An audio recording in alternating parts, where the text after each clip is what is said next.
Cristo Jesús, a los oyentes de La Voz de María. Iniciamos su programa Caminos de Esperanza, de Fe, de Salvación, en el nombre del Padre, y del Hijo, y del Espíritu Santo. Amén. Dios quiere que todos nos salvemos. Por eso nos envió a su Hijo Jesucristo, nacido de la Virgen María. Nació pobre en la gruta de Belén, al amparo de su Madre Santísima y de San José, quienes lo visitaron primero humildes pastores. Después creció en el hogar humilde de Nazaret, conocido como el Hijo del Carpintero, y fue creciendo en gracia, sabiduría y en estatura delante de Dios y de los hombres. Cuando ya tenía unos 30 años, comenzó a anunciar la buena nueva del reino de los cielos. Conviértanse y crean en el Evangelio, en la buena nueva. Jesús pasó haciendo el bien, lleno del Espíritu Santo, curando a los enfermos, expulsando a los demonios, liberando a las personas. Los ciegos ven, los leprosos quedan limpios, los sordos oyen, hasta los muertos resucitan. Y se predica a los pobres la buena nueva de salvación. Qué grande es el amor de Jesús, que estando junto al Padre en la gloria, tomó la naturaleza humana en el seno de la Virgen, nuestra naturaleza humana y mortal. Y la prueba más grande de su amor fue entregar su vida en la cruz por salvarnos. Allí Él pagó por todos nuestros pecados, murió y resucitó, para que resucitemos y volvamos a Dios. Recuperemos ese paraíso perdido y nos gocemos siempre con Dios, gracias al sacrificio, pasión, muerte y resurrección de Cristo Jesús. Hoy la Iglesia celebra a San Hilario, obispo y doctor de la Iglesia. San Hilario de Poitiers nació en el siglo IV en Poitiers, Francia, y allí mismo murió en el año 367. Primero en el paganismo buscó la verdad, pero finalmente la encontró en la lectura de la Biblia y se convirtió al cristianismo. Fue contemporáneo de San Atanasio de Alejandría. Juntos combatieron contra el arrianismo, que negaba la divinidad de nuestro Señor Jesucristo, y participaron en polémicas teológicas con discursos y escritos. El contacto de Hilario con Oriente le permitió recoger abundante riqueza doctrinal de los padres orientales para el libro que le mereció el título de doctor de la Iglesia, De Trinitate, de la Trinidad. Nosotros creemos en Dios, que es uno solo, Padre, Hijo y Espíritu Santo, tres divinas personas y un solo Dios verdadero. En esto compartimos la fe con los evangélicos, los hermanos separados. Lamentablemente los testigos de Jehová, muy equivocados, no reconocen a la Santísima Trinidad. Y esta Santísima Trinidad se reveló claramente en el bautismo de Jesús, cuando se escuchó la voz de Dios Padre: este es mi Hijo amado, en él me complazco. Ese Hijo que ha venido al mundo para salvar al mundo. Y el Espíritu de Dios descendió en forma de paloma que se posó en Jesús. Allí se ve clarísimo el Padre, el Hijo y el Espíritu Santo. Y por eso Jesús mandará bautizar en el nombre del Padre y del Hijo y del Espíritu Santo, dándole importancia igual a las tres divinas personas. Y el Espíritu Santo procede del Padre y del Hijo. Es la tercera persona de la Santísima Trinidad, Señor y dador de vida. Le corresponde la misma adoración que al Padre y al Hijo. Ya veremos en un momento algo más que nos enseñará San Hilario de Poitiers. Buscaré a mis ovejas, dice el Señor, y suscitaré para ellas un pastor que las apaciente. Yo, el Señor, seré su Dios. Concédenos, Dios Todopoderoso, que alcancemos a conocer de manera conveniente y a proclamar con veracidad la divinidad de tu Hijo, que el obispo San Hilario constantemente defendió. Te lo pedimos, Padre amado, por nuestro Señor Jesucristo, tu Hijo, que vive y reina contigo en la unidad del Espíritu Santo y es Dios por los siglos de los siglos. Amén. La primera lectura de hoy del libro de Samuel, del primer libro de Samuel. En aquel tiempo, después de tomar la comida ritual en Silo, Ana se levantó y se puso a orar ante el Señor. llena de amargura y con muchas lágrimas, hizo esta promesa: Señor de los ejércitos, mira la aflicción de tu sierva y acuérdate de mí. Si me das un hijo varón, yo te lo consagraré por todos los días de su vida, y en señal de ello, la navaja no tocará su cabeza. Mientras tanto, el sacerdote Elí estaba sentado a la puerta del santuario. Ana prolongaba su oración, y Elí la miraba mover los labios, pero no oía su voz. Pensando que estaba ebria, le dijo: has bebido mucho, sal de la presencia del Señor hasta que se te pase. Pero Ana le respondió: no, Señor, soy una mujer atribulada, no he bebido vino ni bebidas embriagantes. Estaba desahogando mi alma ante el Señor. No pienses que tu sierva es una mujer desvergonzada, pues he estado hablando movida por mi dolor y por mi pena. Entonces le dijo Elí: vete en paz y que el Dios de Israel te conceda lo que le has pedido. Ella le contestó: ojalá se cumpla lo que me dices. La mujer salió del templo, fue a donde estaba su marido y comió y bebió con él. Su rostro no era ya el mismo de antes. A la mañana siguiente se levantaron temprano y después de adorar al Señor, regresaron a su casa en Ramá. Elcaná tuvo relaciones conyugales con su esposa Ana, y el Señor se acordó de ella y de su oración. Ana concibió, dio a luz un hijo y le puso por nombre Samuel, diciendo: al Señor se lo pedí. Palabra de Dios, te alabamos, Señor. Ha sufrido mucho Ana. La otra esposa de su marido Elcaná tiene hijos, ella no, es estéril. La otra mujer se burla, le hace sufrir. Y así todos los años llorando y llorando por ser estéril. Pero en el templo del Señor ora y le ofrece algo al Señor: si me das un hijo varón, yo te lo entrego a ti, será consagrado a ti. Y algo interesante, dice: en señal de ello, la navaja no tocará su cabeza. Por eso le deja crecer el cabello. Un consagrado, un nazireo. Será el gran profeta Samuel que ungirá al primer rey de Israel, Saúl, y al rey David. Extraordinario Samuel, de los hombres más grandes que ha tenido la historia del pueblo de Israel. El gran profeta Samuel, su madre Ana. Dios le concede lo que ella suplica, porque suplica en el templo, en la presencia del Señor. Así también hay mujeres piadosas que ante situaciones muy duras de familia, enfermedad y otras situaciones, claman al Señor, rezan al Señor, piden la intercesión de la Virgen Santísima o de San José y consiguen lo que quieren. El que pide, recibe. El que busca, encuentra. Al que llama, se le abre. Y Dios nos ama porque somos sus hijos y se muestra glorioso en su Hijo Jesucristo. Y por medio de su Hijo Jesucristo obtenemos las maravillas y mucho más de lo que necesitamos. Este es un gran ejemplo de cuánto poder tiene la oración. Ana, estéril, concibe y da a luz un hijo, y nada menos que al gran profeta Samuel. Dios siempre estará con el profeta Samuel, reconocido por un hombre verdadero y santo que va a actuar de una manera muy importante en la historia de su pueblo, ungiendo al rey David, y del rey David vendrá José, el padre adoptivo de Jesús, que por José es hijo de David. Salmo. Fíjense cómo Ana glorifica al Señor.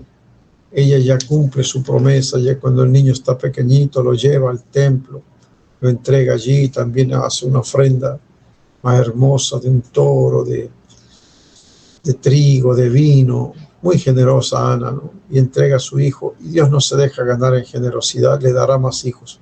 Ha entregado un hijo al Señor que estará al cuidado del sacerdote Elí, e irá conociendo poco a poco al Señor, y Dios le dará más hijos a Ana.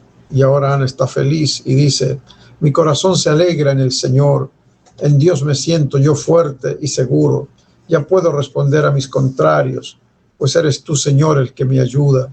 Mi corazón se alegra en Dios mi Salvador. El arco de los fuertes se ha quebrado, los débiles se ven de fuerza llenos, se ponen a servir por un mendrugo los antes satisfechos, y sin tener que trabajar pueden saciar su hambre los hambrientos. 7 veces da a luz la que era estéril, y la fecunda ya dejó de serlo. Mi corazón se alegra en Dios mi Salvador. Da el Señor muerte y vida, deja morir y salva de la tumba. Él es quien empobrece y enriquece, quien abate y encumbra. Mi corazón se alegra en Dios mi Salvador. Él levanta del polvo al humillado, al oprimido saca de su oprobio, para hacerlo sentar entre los príncipes, en un trono glorioso. Mi corazón se alegra en Dios mi Salvador. Dios no solo que sostiene el universo y nos da el día y la noche, la siembra, la cosecha, el frío y el calor, el invierno y el verano, no solo que sostiene la naturaleza, Él controla todos los acontecimientos, como lo dice aquí Ana, ¿no? A la estéril la llena de hijos, y la otra mujer que tiene hijos ya va decayendo, ¿no? A unos empobrece, a otros enriquece, da la muerte, da la vida, todo viene del Señor. Por eso hay que acercarnos al Señor y temerle, aunque nos equivoquemos, pedirle perdón al Señor y andar siempre en su presencia. Aleluya, aleluya. Reciban la palabra de Dios no como palabra humana, sino como palabra divina, tal como es en realidad. Aleluya. Del Santo Evangelio de nuestro Señor Jesucristo según San Marcos. Gloria a ti, Señor. En aquel tiempo se hallaba Jesús en Cafarnaúm, y el sábado fue a la sinagoga y se puso a enseñar. Los oyentes quedaron asombrados de sus palabras, pues enseñaba como quien tiene autoridad y no como los escribas. Había en la sinagoga un hombre poseído por un espíritu inmundo, que se puso a gritar: ¿Qué quieres tú con nosotros, Jesús de Nazaret? Has venido a acabar con nosotros. Ya sé quién eres, el Santo de Dios. Jesús le ordenó: cállate y sal de él. El espíritu inmundo, sacudiendo al hombre con violencia y dando un alarido, salió de él. Todos quedaron estupefactos y se preguntaban: ¿qué es esto? ¿Qué nueva doctrina es esta? Este hombre tiene autoridad para mandar hasta los espíritus inmundos, y lo obedecen. Y muy pronto se extendió su fama por toda Galilea. El poder y la presencia del Señor. Enseña en la casa de oración, en la sinagoga. Esto es para los que no quieren ir al templo, ¿no? Dicen: no, yo me las arreglo con Dios, oración personal nada más. El mismo Señor va a la casa de oración. Allí se lee la palabra de Dios que dicen los profetas, que dice la ley. Y los que tienen más conocimiento pueden levantarse y explicar la escritura. Es una casa de oración. Qué importante ir al templo por lo menos una vez por semana. Pero fíjense, la gente está asombrada. Jesús habla con autoridad, la autoridad del Señor, del Hijo de Dios. Los escribas citan continuamente lo que dijo Moisés, lo que dijo el profeta Jeremías, lo que dijo el profeta Isaías. Se basan en otros autores. Jesucristo es el autor de la vida, junto con el Padre, lo creó todo. Y todo el Antiguo Testamento fue inspirado por el mismo Espíritu del Padre y del Hijo. Él es el verdadero autor de la creación, de la escritura, de todo. Por eso habla con autoridad. Y fíjense cómo un hombre poseído por un espíritu inmundo lo reconoce. A Jesús le dice: tú eres el Santo de Dios. Jesús lo manda a callar y que salga de ese hombre. Como lo sacude y con un alarido sale. Queda liberada esa persona del demonio, liberada, en paz. El Señor viene a expulsar los demonios, señal clara de que ha llegado el reino de Dios. Bien. Oh Espíritu Santo, acoge en este instante mis pensamientos y sentimientos. Pacifica mi alma y concédeme la gracia de vivir esta oración en tu presencia. Abraza con tu bondad mi vida entera e ilumina con tu palabra cada uno de mis pasos y decisiones. Amén. Qué hermosa oración al Espíritu Santo, ¿eh? Vale la pena repetirla. Espíritu Santo, acoge en este instante mis pensamientos y sentimientos. Pacifica mi alma y concédeme la gracia de vivir esta oración en tu presencia. Abraza con tu bondad mi vida entera e ilumina con tu palabra cada uno de mis pasos y decisiones. Bien.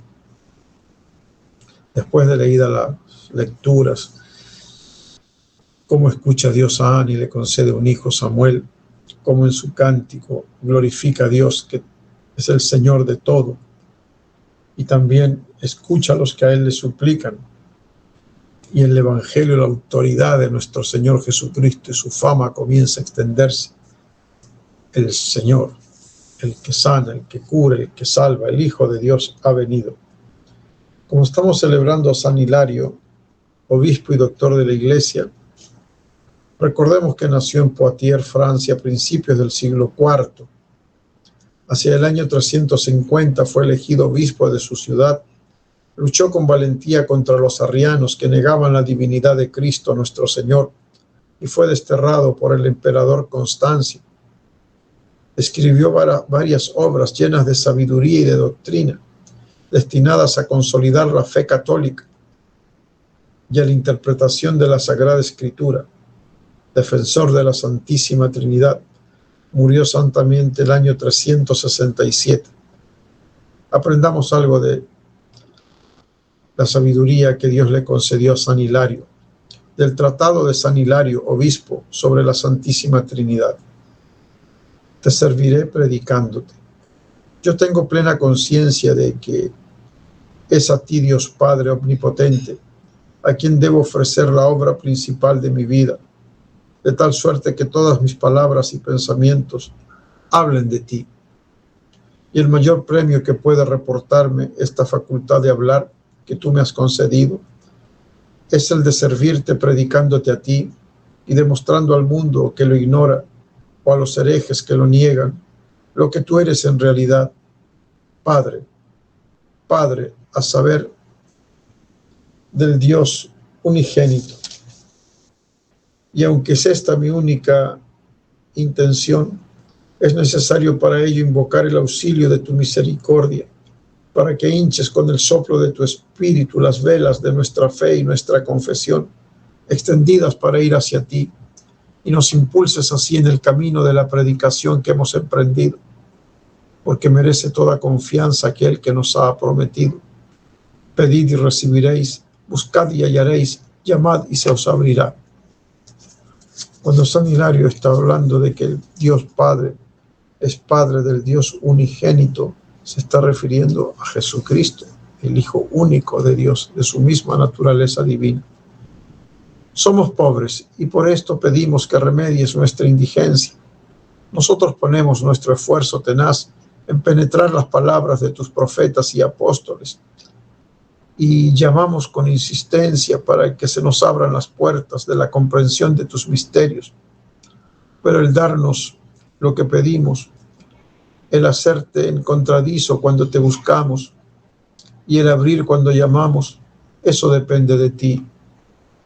Cuando se trata de comprender las cosas que se refieren a ti, nos vemos como frenados por la pereza y torpeza inherentes a nuestra naturaleza y nos sentimos limitados por nuestra inevitable ignorancia y debilidad. Pero el estudio de tus enseñanzas nos dispone para captar el sentido de las cosas divinas y la sumisión de nuestra fe nos hace superar nuestras culpas naturales. Confiamos pues que tú harás progresar nuestro tímido esfuerzo inicial y que a medida que vayamos progresando lo afianzarás y que nos llenarás y nos llamarás a compartir el espíritu de los profetas y apóstoles. De este modo entenderemos sus palabras en el mismo sentido en que ellos las pronunciaron y penetraremos en el verdadero significado de su mensaje. Fíjense cómo se interesa San Hilario en lo que dicen los profetas y los apóstoles, o sea, tanto el Antiguo como el Nuevo Testamento, y pide la sabiduría divina. Nos disponemos a hablar de lo que ellos anunciaron de un modo velado, que tú, el Dios eterno, eres el Padre del Dios eterno unigénito, que tú eres el único no engendrado y que el Señor Jesucristo es el único engendrado por ti desde toda la eternidad, sin negar por esto la unicidad divina, ni dejar de proclamar que el Hijo ha sido engendrado por ti, que eres un solo Dios, confesando al mismo tiempo que el que ha nacido de ti, Padre, Dios verdadero, es también Dios verdadero como tú. Otórganos pues un modo de expresión adecuado y digno, ilumina nuestra inteligencia Haz que no nos apartemos de la verdad de la fe.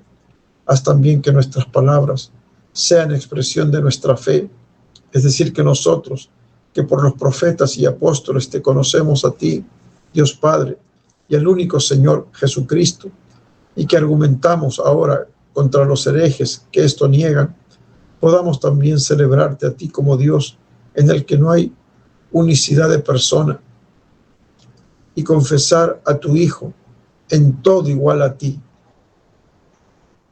Nos dice San Hilario, el Dios Padre es Dios, y el Hijo unigénito, su Hijo unigénito es Dios, y el Espíritu que procede del Padre y del Hijo es Dios, pero no son tres dioses, sino un solo Dios verdadero.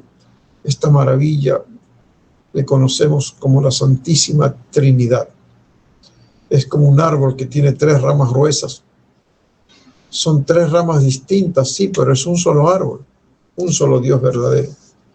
O un trébol tiene tres hojitas, pero no son tres tréboles, es un solo trébol. Todo espíritu que reconozca a Jesucristo que ha venido en la carne es de Dios, pero el espíritu que no reconozca a Jesús no es de Dios. En eso distinguimos al espíritu de la verdad y al espíritu del error. Quien confiese que Jesús es el Hijo de Dios, Dios permanece en él y él en Dios. En eso distinguimos al espíritu de la verdad y al espíritu del error. Reconocer a Jesucristo que ha venido en la carne, verdadero Dios y verdadero hombre, Hijo del Dios eterno, engendrado desde la eternidad, e Hijo de María, verdadero hombre. Bien. Señor Padre Todopoderoso, haz que tu pueblo penetre en el conocimiento de la divinidad de Jesucristo y la proclame con aquella misma valentía con que el obispo San Hilario de Poitiers la defendió durante toda su vida. Te lo pedimos, Padre, por nuestro Señor Jesucristo, tu Hijo, que vive y reina contigo en la unidad del Espíritu Santo y es verdadero Dios como tu Padre, por los siglos de los siglos. Amén. El Catecismo de la Iglesia siempre nos habla maravillas en relación a la caridad que nos hace falta. La caridad, yo pido perdón a Dios por mi falta de caridad, a veces pierdo la paciencia, ¿no? Sobre todo con mi hijita cuando está viendo mucho ahí la pantalla, la tablet. Ahora en forma violenta le quité la tablet, ¿no? Y dije, hijita, tiene que dedicarse a estudiar, a leer, a rezar, no sea una niña de pantalla ahí, cuarto oscuro y con una pantalla que le afecta a sus ojitos, su cabecita. Pero reconozco que me falta mucha más caridad para proceder, ¿no? A Dios no le agrada que procedamos con violencia.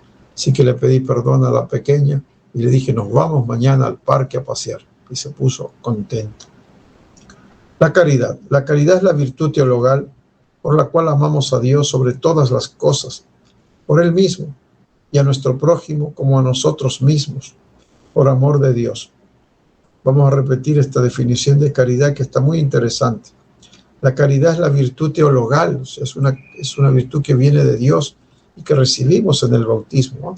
En el bautismo recibimos la fe, la esperanza, la caridad. Es la virtud teologal por la cual amamos a Dios sobre todas las cosas por Él mismo. Qué bueno es Dios, qué creación tan preciosa, qué grande su amor de hacerse hombre en Cristo Jesús, qué grande tu amor, Cristo, de morir por nuestros pecados en la cruz y resucitar para que resucitemos. Qué bueno y maravilloso eres, oh Dios, amarlo por Él mismo. Y a nuestro prójimo, amarlo como a nosotros mismos por amor de Dios. Nuestro prójimo es semejante a nosotros. Hay que amarlo porque eso es lo que Dios quiere. Amarlo con el amor de Dios. Amar al prójimo por amor de Dios y con el amor de Dios. Jesús hace de la caridad el mandamiento nuevo, amando a los suyos hasta el fin. Manifiesta el amor del Padre que ha recibido. Amándose unos a otros, los discípulos imitan el amor de Jesús que reciben también en ellos. Por eso Jesús dice, como el Padre me amó, yo también os he amado a vosotros. Permaneced en mi amor. Y también este es el mandamiento mío, que os améis unos a otros, como yo os he amado. El Padre ama al Hijo, el Hijo ama al Padre, con el amor con que el Hijo es amado, con ese mismo amor nos ama a nosotros. Como el Padre me ha amado, así los amo yo. Permaneced en mi amor, dice Jesús. Fruto del Espíritu y plenitud de la ley, la caridad guarda los mandamientos de Dios y de Cristo. Permaneced en mi amor. Si guardáis mis mandamientos, permaneceréis en mi amor. El verdadero amor cumple los mandamientos, los 10 mandamientos que tenemos desde el Antiguo Testamento y el mandamiento nuevo, amarnos los unos a los otros como Jesús nos amó, entregándonos a los demás con un amor grande y amando también con ese amor especial, tratar a los demás como queremos que ellos nos traten a nosotros, hacer las cosas buenas a los demás como queremos que las hagan a nosotros. Ayúdanos, oh Dios, a amarte, a cumplir tus mandamientos y el mandamiento de tu Hijo, de amarnos los unos a los otros como Él nos ha amado, con una entrega grande, total. Ayúdanos a crecer en el amor, para que cuando llegue el día del juicio sea tu amor lo único que esté presente, Señor. Ten misericordia de nosotros. Tengo un amigo que está hospitalizado, pido que rueguen por él. Se llama Antonio. Rueguen por él para que salga pronto del hospital. Hay principios generales de asistencia al paciente hospitalizado. Dice, aunque se puede perfilar un abordaje general de los problemas frecuentes, el tratamiento se debe personalizar. Tenemos conocimientos generales que se aplican a todos los pacientes, pero verdaderamente hay enfermos más que enfermedades. Cada uno tiene un tratamiento especial propio. Debe ser personalizado. Hay que explicar cuidadosamente al paciente todos los procedimientos diagnósticos y terapéuticos. Explicar. El paciente necesita saber qué diagnóstico tengo, hasta cuándo estaré aquí, qué me están haciendo. Tratar de explicar, incluyendo los posibles riesgos, los beneficios y las alternativas. El paciente dice, ¿para qué me están haciendo esto? ¿Hay algún riesgo? ¿Qué beneficio hay? ¿Se puede dar otro tratamiento? El periodo de hospitalización representa una interrelación compleja de múltiples cuidadores que somete a los pacientes a posibles perjuicios por errores médicos y complicaciones iatrogénicas. Claro, hay distintos turnos en el hospital: enfermeras, auxiliares, médicos, residentes. Y eso también expone al paciente a errores, ¿no? Pueden aparecer también infecciones por la estancia en el hospital. Hay que intentar por todos los medios minimizar estos riesgos y complicaciones, y las medidas básicas son uso de abreviaturas y designaciones de dosis estandarizadas, que todos comprendan claramente lo que está indicando el médico. Si hay abreviaturas que sean conocidas, que no vaya a haber error en las dosis, por ejemplo. Comunicación excelente entre los médicos y otros profesionales. A veces andamos como medios peleados unos profesionales con otros, hay celos, hay cosas ahí absurdas. Tenemos que tratar de relacionarnos bien, todos somos compañeros, para en equipo sacar adelante al paciente. Instauración de precauciones profilácticas adecuadas. Si dan ciertas indicaciones que hay que ponerse un gorrito, una bata, unos guantes, ser obedientes, pues, ¿no? Una mascarilla especial, en fin, ser obedientes a las indicaciones. Prevención de infecciones nosocomiales, o sea, adquiridas en el hospital, prestando atención a la higiene y la retirada de catéteres innecesarios. Claro, pronto hay que retirar también los catéteres, se pueden inflamar las venas, o pronto hay que retirar las sondas urinarias, también puede haber infecciones urinarias allí, o los tubos endotraqueales, etc. Solo el tiempo preciso que se necesita y conviene pronto retirar pues todas estas sondas y catéteres. Bien. Conciliación de la actitud médica en todas las transferencias asistenciales. Claro, que esté claro, ¿no? El paciente llega, tienen que tener claro qué está tomando, qué medicinas toma, y cuando sale de alta tener claro qué medicinas va a tomar, cuáles van a ser las dosis. Entonces, estar atento a estos cambios que se dan, ¿no? Tanto al llegar como al salir del hospital. Las órdenes hospitalarias. La informatización de las órdenes de ingreso se debe realizar poco después de la evaluación de un paciente. O sea, se escucha al paciente, se escucha al familiar, se lo examina, de inmediato tiene que escribirse todo, ¿no? Las visitas diarias deben incluir la valoración de la necesidad progresiva de líquidos intravenosos, telemetría, catéteres y oxígeno suplementario, todo lo cual puede limitar la movilidad del paciente. Claro, el paciente puede necesitar líquidos intravenosos, es cierto. Telemetría, la pantalla que esté indicando las constantes vitales, cómo está la presión, cómo está el pulso, la saturación de oxígeno, la frecuencia cardíaca, la frecuencia respiratoria, ahí está en la pantalla, ¿no? Telemetría. Puede necesitar catéteres y oxígeno suplementario, es verdad. Y todo lo cual puede limitar la movilidad del paciente y perjudicarlo, ¿no? Por eso hay que procurar, a pesar de todos estos catéteres y sondas, que el paciente se mueva de un lado a otro, ¿no? La necesidad de realizar pruebas de laboratorio a diario debe reevaluarse cada día durante el ingreso del paciente. A veces exageramos los médicos con tantas pruebas y pruebas, sacando sangre y sangre al paciente, ¿no? Usted se preocupa, ¿no? Cada mañana vienen a sacarme sangre y a pincharme, ¿no? Eso también debería hacerse de acuerdo a lo que es necesario, ¿no? No como una costumbre diaria, ¿no?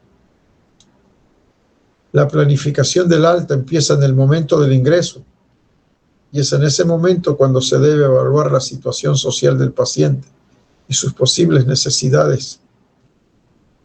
Entonces, ya desde el comienzo, fíjense los americanos, yo estoy siguiendo un manual norteamericano, ¿no? Desde que ingresa el paciente ya están planificando el alta, a dónde va a ir, quién lo va a cuidar. La coordinación temprana con profesionales de enfermería, trabajadores sociales y coordinadores de casos facilita el alta eficiente y un plan completo tras ella. Siempre es muy útil, ¿no?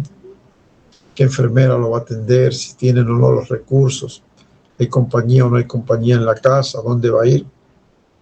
Hay que transmitir de forma clara a los pacientes todo lo concerniente a los cambios de medicación y otros tratamientos nuevos. En el cumplimiento del tratamiento influye el conocimiento del paciente. Claro, entonces, no es decir, le dejamos todo a la enfermera o todo al familiar. El paciente debe conocer también, esta pastillita es para esto, esta pastillita es para lo otro, para que él esté atento también. Y si se olvidan reclamar, pues él su medicina. Se deben escribir las prescripciones de todos los nuevos fármacos y se proporcionará al paciente una lista completa de fármacos que incluye instrucciones e indicaciones. Una lista completa. Esta es la medicina que usted va a tomar. La comunicación con los médicos que retomarán la asistencia al paciente después del alta es importante para lograr una asistencia de seguimiento óptima y debe formar parte del proceso del alta. O sea, los médicos que están tratando en el hospital deben comunicarse con los médicos que van a continuar ya el tratamiento ambulatorio o en casa. Esto es importante. Bien. Una de las causas más comunes de ingreso de los pacientes son infecciones, ¿no?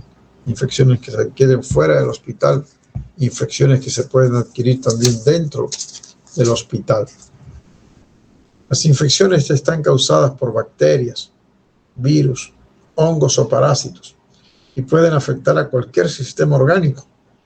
A veces pensamos solo bacterias, no, pueden ser virus, también pueden ser hongos o parásitos. El aumento de la resistencia antimicrobiana es un problema urgente. Los antimicrobianos deben usarse prudentemente y solo cuando están indicados.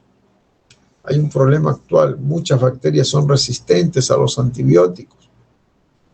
Entonces, hay que utilizarlos de forma prudente por el tiempo indicado, ¿no? Y en forma correcta, porque si no, viene la resistencia.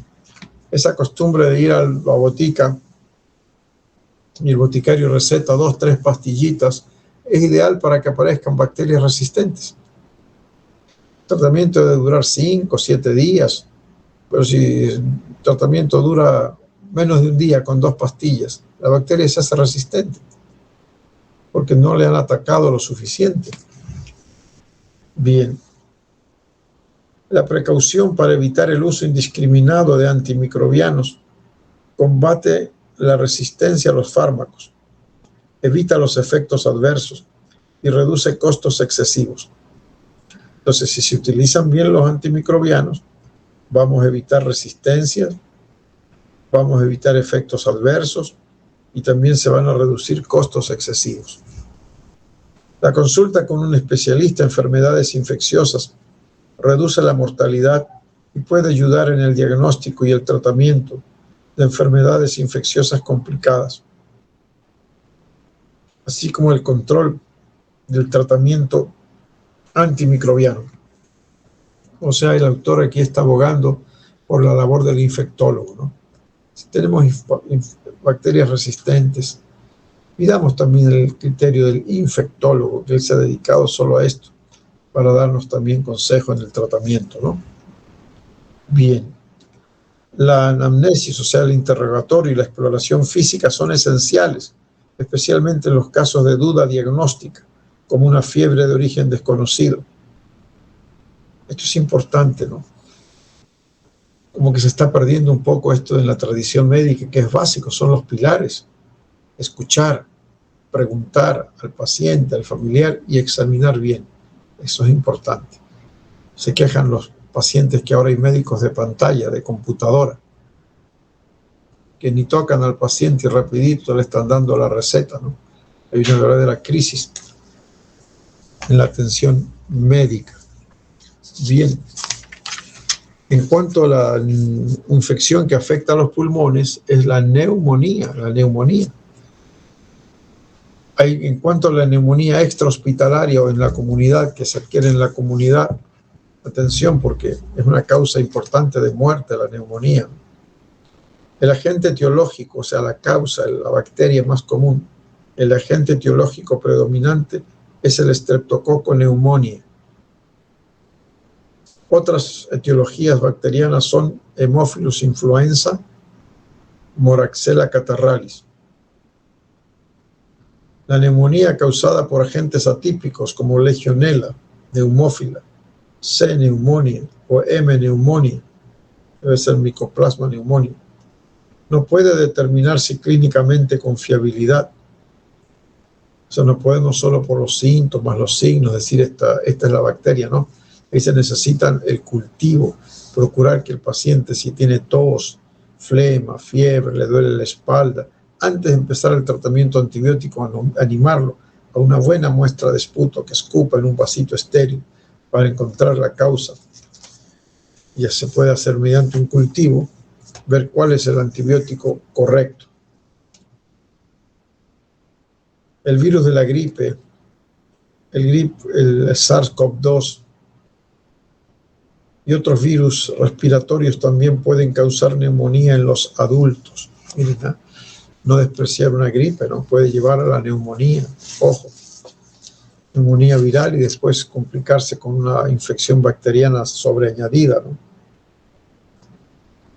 Y no se diga el virus del SARS-CoV-2, el COVID, cuánto daño hizo en el mundo entero, ¿no? El Staphylococcus aureus resistente a la meticilina es una causa importante de neumonía necrosante grave. Cuidado con estos estafilococos, hacen mucho daño al pulmón. Los pacientes de más de 65 años y los que presentan determinadas afecciones médicas, lo que llaman comorbilidades, ¿no? Pacientes cardíacos, diabéticos, hipertensos. Y si tiene más de 65 años, con mayor razón, debe recibir vacunación antineumocócica, tanto con la vacuna 23 valente como con la 13 valente, tal como lo recomiendan las normas de los Centros de Control de Enfermedades, los CDC. O sea que aquí recomiendan la vacuna 23 valente y la 13 valente, las dos, estos autores norteamericanos, ¿ah? Entonces tenemos que averiguar dónde se puede vacunar contra la neumonía. Vale la pena, ¿no? Porque es una vacuna que dura muchos años, a diferencia de la vacuna de la gripe, que es anual. Bien. La presentación de la neumonía extrahospitalaria es enormemente variable. La fiebre y los síntomas respiratorios, como tos con expectoración, disnea, dificultad para respirar y dolor torácico, pleurítico, se presentan con frecuencia en pacientes inmunocompetentes. O sea, personas saludables, relativamente jóvenes, pueden tener los síntomas clásicos, ¿no?